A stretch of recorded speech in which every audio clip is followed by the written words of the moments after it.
Circle పోలీసులు ఒక transformer దొంగతనాలు చేసే గ్యాంగ్ని పట్టుకోవడం జరిగింది.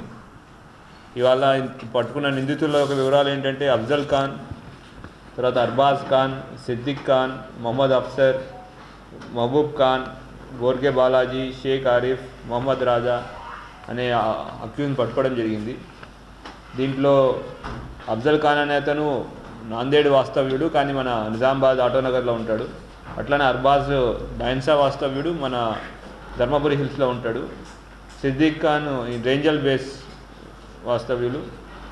మొహమ్మద్ అఫ్సర్ అనేవాడు అతను పరారీలో ఉన్నాడు. మహబూబ్ ఖాన్ అతను కూడా బైన్సాపట్నం అతను రిసీవర్, ఈ కాపర్ కాల్స్ అతను కొనే అతను. బోర్కే బాలాజీ అనే అతను కూడా అర్సపల్లి, ఇతను కూడా రిసీవరు. తర్వాత షేక్ అరీఫ్ ఇతను నాందేడ్ మహారాష్ట్ర, ఇతను రిసీవరు. తర్వాత మొహమ్మద్ రాజా ఇతను వెంగళరావు కాలనీ నిజామాబాద్, వీళ్ళందరూ రిసీవర్లు. ఇవి కాకుండా మీరు ఒక 1.2 quintals of copper coils recover చేయడం జరిగింది.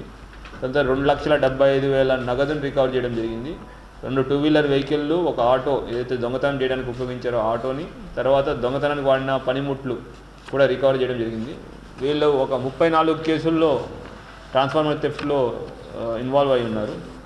అసలు విషయానికి వచ్చేది ఏంటంటే మనకి లాస్ట్ ఒక 3-4 మంత్స్ నుంచి రెగ్యులర్గా బోధను, నవీపేట, ఎడపల్లి, నిర్మల్ వాటిలో ట్రాన్స్ఫార్మర్ థెఫ్ట్స్ అవుతున్నాయి.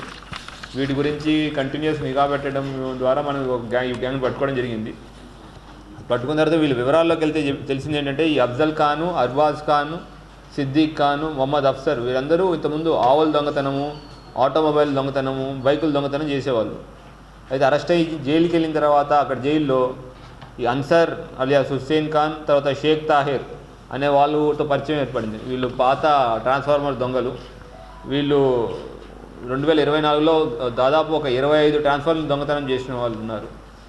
సో వాళ్ళు బోధన్ టౌన్ నుంచి అరెస్ట్ అయ్యి జరిగింది. వీళ్ళంతా కలిసి అక్కడ ఈ ట్రాన్స్ఫార్మర్ దొంగతనం ఎట్లా చేయాలి, దాన్ని చేయడం వల్ల ఎవరికి అమ్మాలి అనే వాటి గురించి వాళ్ళు మాట్లాడుకోవడం జరిగింది. తర్వాత జైలు నుంచి బయటకు వచ్చిన తర్వాత ఇంకా దొంగతనాలు మొదలుపెట్టారు. వీళ్ళు చేసేది ఏంటంటే మోడస్ ఆపరేండి ఏంటంటే వీళ్ళు చేసే విధానం ఏంటంటే ఫస్ట్ మన మెయిన్ అక్యూజ్డ్ అఫ్జల్ ఖాన్ దగ్గర ఒక ఆటో ఉంటుంది, ఇంకొక ఆటో డ్రైవర్ ఉన్నారు. ఒక బైక్ దొంగలించి పాత ట్రాన్స్ఫార్మర్లు అంటే దేనికైతే కాపర్ కాయిల్స్ ఉంటాయి. ఇప్పుడు కొత్త ట్రాన్స్ఫార్మర్లో అల్యూమినియం కాయిల్స్ వస్తాయి, దాన్ని కొల్లగొట్టుకున్న వల్ల ఉపయోగం లేదు. అందుకు పాత ట్రాన్స్ఫార్మర్లు ఎక్కడ ఉన్నాయి ఫస్ట్ ఐడెంటిఫై చేస్తారు, రెక్కీ చేస్తారు. ఐడెంటిఫై చేసిన తర్వాత రాత్రిపూట వీళ్ళు గ్యాంగ్ మొత్తం వెళ్ళి అఫ్జల్ ఖాన్ ఒక ఆటోలో వెళ్ళి ట్రాన్స్ఫార్మర్ కాపర్ కాయిల్ని మిగతా వాళ్ళందరూ ముందు ట్రాన్స్ఫార్మర్ని పగలగొట్టేసి పడేసి దాంట్లోనే ఈ కాపర్ కాయిల్ని తీసి దొంగతనం చేసుకెళ్తారు. ఇట్లా టోటల్ 34 కేసుల్లో సుమారు ఒక 8 నుంచి 10 క్వింటాల వరకు కాపర్ కాయిల్ చేసుకున్నారు, దొంగతనం చేశారు. దాన్ని తీసుకొచ్చి మళ్ళీ ఎవరైతే రిసీవర్స్ ఉన్నారో వాళ్ళకి అమ్మడం చేసేవాళ్ళు. ముఖ్యంగా రిసీవర్ ఏంటంటే మహబూబ్ ఖాన్, ఇతను నాందేడ్లో ఉంటాడు, బైన్సా ఉంటాడు. తను కిలో 800 రూపాయలకి కొనేవాడు వీళ్ళ దగ్గర. అట్లంతా అది కాకుండా ఈ బాలాజీ, నిజామాబాద్ చెందిన రెహన్ రాజా, నాందేడ్ చెందిన అఫ్సర్లు కూడా, ఆరిఫ్లు కూడా ఇట్లా అమ్ముతూ ఉండేవాళ్ళు. వచ్చిన డబ్బుల్ని వీళ్ళు జల్సాలకు ఖర్చు చేసుకోవడము, తర్వాత వాళ్ళ యొక్క లైఫ్ స్టైల్ ఖర్చుల్లో మొత్తం ఖర్చు పెట్టేవాళ్ళు. మనం పట్టుకున్న ఇన్ఫర్మేషన్ ఇవన్నీ కూడా దొంగతనం చేసిన తర్వాత రిసీవర్లకు అమ్మబోతుంటే ముందే వీళ్ళు రిసీవర్ ఇవన్నీ తీసుకొచ్చి మన నిజామాబాద్లో ఏపీహెచ్బి కాలనీలో ఒక చిన్న రూమ్ తీసుకుని ఈ దొంగతనం చేసిన సామాన్లన్నీ అక్కడ పెట్టి ఒకసారి తీసుకెళ్ళి ఇట్లా అమ్మేవాళ్ళు. ఈ లోపల మన ఇన్ఫర్మేషన్ మీద వాళ్ళని పట్టుకోవడం, వాళ్ళు మనకి ఇవన్నీ రికవర్ చేసి ఇవ్వడం జరిగింది. ఈ మొత్తం ఆపరేషన్ మొత్తం 34 కేసుల్లో అక్యూజ్ని పట్టుకుని చాలా అభినందనీయం. ఈ మొత్తం ఆపరేషన్ని ఏసీపీ నిజామాబాద్ ప్రకాష్ గారి ఆధ్వర్యంలో సిఐ నార్త్ రూరల్ శ్రీనివాస్ గారి డైరెక్ట్ పార్టిసిపేషన్ సూపర్విజన్లో ఎస్ఐలు శ్రీకాంత్, యాదగిరి, తర్వాత రాజశేఖర్, గంగాధర్ వీళ్ళందరూ కష్టపడి వీళ్ళు పట్టుకోవడం జరిగింది. దీంతోపాటు ASI Gafar, head constable Rajeshwar, constable Rajareddy, Sandeep, Abbulu, Srikanth Goud, Dattatreya Goud, Nagaraju, Shankar, Sailu, Ramakrishna, Sachin, మరి మిగతా సిబ్బంది చాలా కష్టపడి పట్టుకున్నారు. వీళ్ళందరికీ ఎందుకంటే ఇంతమందిని పట్టుకోవడం, ఇంత రికవర్ చేయడం అనేది చాలా కష్టతరమైన పని. అందులోనే డిఫరెంట్ ఏరియాలో ఉన్న వాళ్ళ గురించి ఇన్ఫర్మేషన్ తీయడం ఇవన్నీ చేసినందుకు వీళ్ళందరినీ మనస్ఫూర్తిగా అభినందిస్తున్నాను.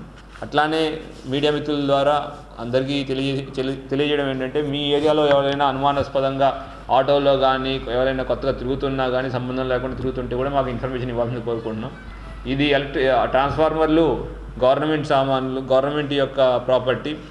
దీన్ని పాడు చేయడం వల్ల ఒకటి గవర్నమెంట్ ప్రాపర్టీ నష్టంతో పాటు రైతులకి చాలా అపారమైన నష్టం జరుగుతుంది. వాళ్ళకి టైంకి పొలాల్లో మోటార్ వేసుకోలేని సిచ్యువేషన్ ఉంటుంది. అటువంటి సిచ్యువేషన్ మనం నివారించిన వాళ్ళు అవుతాము. ఇట్లానే మీకు ఎప్పుడైనా ఇన్ఫర్మేషన్ వస్తే ప్లీజ్ తప్పకుండా మాకు ఇవ్వాల్సిన కోరుకుంటున్నాము. అట్లానే ఈ సందర్భంగా మరి హోలీ పండుగ ఇవాళ రేపు జరుగుతుంది. అట్లనే రంజాన్ పవిత్ర మాసం కూడా నడుస్తూ ఉంది.